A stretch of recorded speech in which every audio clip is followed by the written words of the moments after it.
For this next tutorial, let's make a new canvas, and it will be 8 by 8 inches at 300 pixels per inch, and doesn't matter what color mode. And I'm going to introduce you to some selection methods. We have the geometric selections, which are your rectangular marquee. That's up here by your Move tool. If you grab the rectangular marquee, you can create a selection by clicking and dragging, and whatever area is inside of this is what you can now affect. So if I grabbed my gradient tool, it would only fill inside of this area with a gradient, and I could not affect anywhere outside of that selection.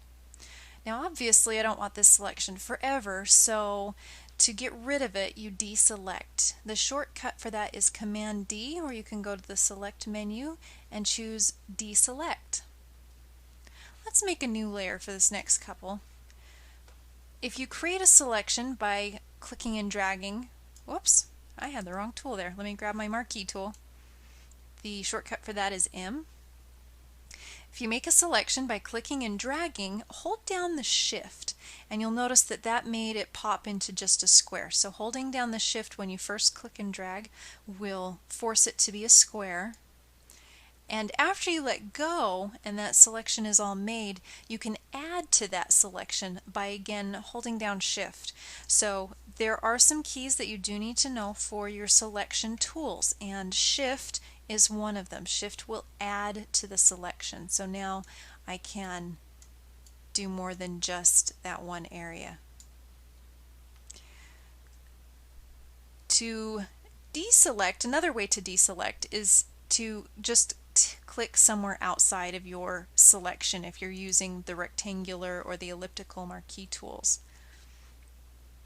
Now let's grab the elliptical marquee tool, speaking of which, Okay, so here's the elliptical, and you can toggle back and forth between them if you're a shortcut person by holding down the Shift key and pushing M, and it will toggle between those two main ones.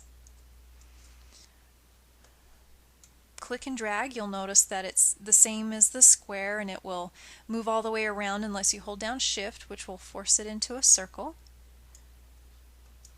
Now I can fill this by grabbing my paint bucket, or I can use Option Delete, which is the great shortcut for filling with your foreground color. To deselect, go to Select and Deselect, or Command D. To take away from a selection, let's first create a selection and then hold down Option, and that will turn the little symbol by your mouse into a minus sign. You can take away from a selection. At any point when you're doing a selection, let's say I wanted to select inside this circle. So I'm going to click and drag to begin a new selection, but my circle's off. I didn't quite start in the right place. Well, I could come back here and start over, but then I'm also not in the right place. There's a really nifty button for this. The trick is to hold down spacebar, and spacebar freezes the progress of your selection, and if you're still holding your mouse down, you can move it around, reposition it, and then let go of the spacebar and continue to make that selection. So you can hold spacebar down and adjust it. So those would be the main three things to know. Is Shift will create something that is perfectly square or circle when you're clicking and dragging. If there's already a selection made, Shift will add to it.